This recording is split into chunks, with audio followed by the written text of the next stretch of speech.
আসসালামু আলাইকুম প্রিয় দর্শকবৃন্দ, আজকের আলোচনায় আমরা শুনব ইসলামের ইতিহাসের এক অনন্য সত্য কাহিনী, হযরত ফাতিমা রাদিয়াল্লাহু আনহার এর জীবনের এক ঘটনা, যা শুধু আবেগময় নয় বরং আমাদের জন্য দুনিয়া ও আখিরাতের শিক্ষার এক অমূল্য ভাণ্ডার।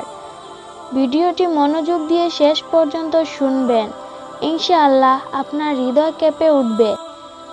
আর শুরুতেই আপনাদের বলছি, যদি ভিডিওটি ভালো লেগে থাকে তাহলে অবশ্যই লাইক দিন, কমেন্ট করুন এবং আমাদের চ্যানেলটি সাবস্ক্রাইব করুন, কারণ আপনার একটি সাবস্ক্রাইব আমাদেরকে আরও বেশি সুন্দর সুন্দর ইসলামিক কাহিনী আপনাদের কাছে পৌঁছার দেওয়ার শক্তি দেয়।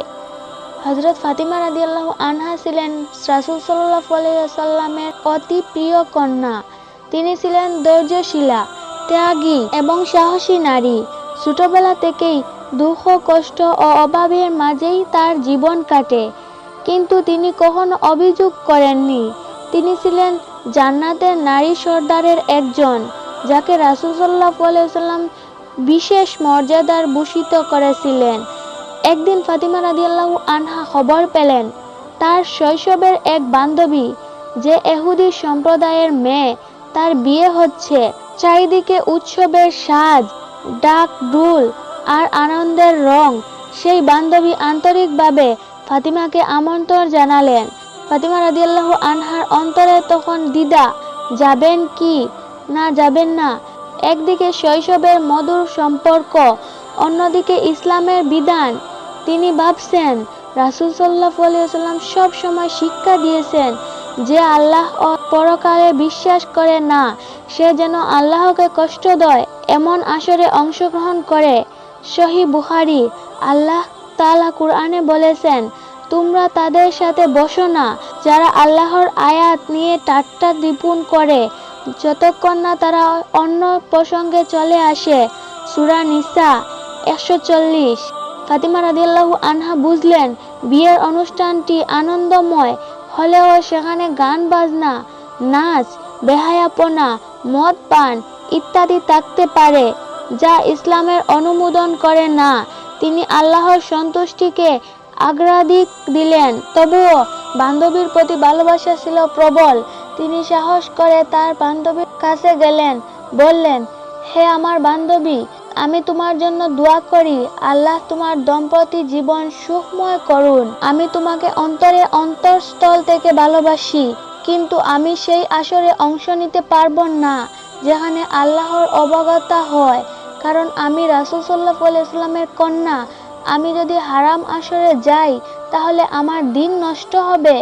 এ কথা শুনে বান্ধবী প্রথমে অবাক হলো, কিন্তু পরে গভীরভাবে চিন্তা করলো। সে বুঝতে পারলো, আসল ভালোবাসা হলো সেই ভালোবাসা যা আল্লাহর সন্তুষ্টির জন্য হয়। সে মুগ্ধ হলো ফাতিমার চরিত্রে।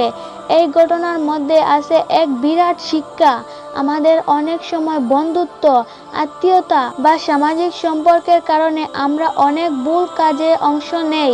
গান বাজনায়, বিয়ে, বেহায়াপনা, অপচয়, হারাম রীতিনীতি, এগুলোতে আমরা আফসোস করি। অথচ রাসূল সাল্লাল্লাহু আলাইহি ওয়াসাল্লাম বলেছেন, যে ব্যক্তি কোনো জাতির সাথে সাদৃশ্য রাখে সে তাদেরই অন্তর্ভুক্ত। আবু দাউদ হাদিস 4031। অর্থাৎ মুসলিম যদি ইহুদি নাসারাদের মতো রীতিনীতি গ্রহণ করে তবে সে আল্লাহর কাছে তাদের সাথেই গণ্য হবে। আজকের দিনে আমাদের সমাজে বিয়ে মানেই হাজার হাজার টাকা খরচ, অথচ শো অফ, গানের আসর, ডিজে পার্টি, আতশবাজি। অথচ ইসলামের বিয়ে হলো সহজ সরল। রাসূল সাল্লাল্লাহু আলাইহি ওয়াসাল্লাম বলেছেন, সর্বোত্তম বিয়ে হলো সেটি যেটি সবচেয়ে সহজ সরল। ফাতিমা রাদিয়াল্লাহু আনহা আমাদেরকে শিখিয়েছেন, আল্লাহর আদেশের সাথে কখনো আফসোস করা যাবে না।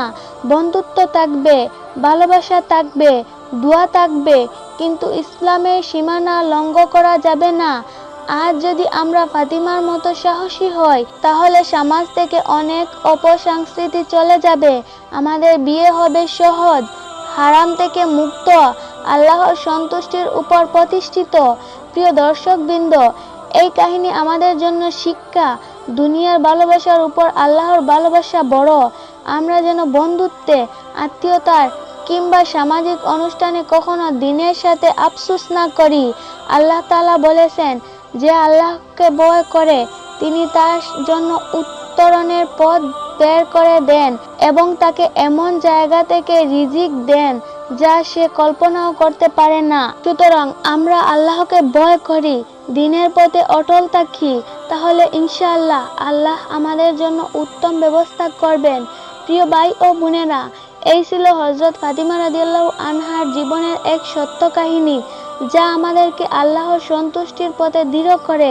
আপনারা ভিডিওটি শেষ পর্যন্ত মনোযোগ দিয়ে শোনার জন্য ধন্যবাদ। আশা করি এই কাহিনী আপনাদের হৃদয়ে দাগ কেটে যাবে।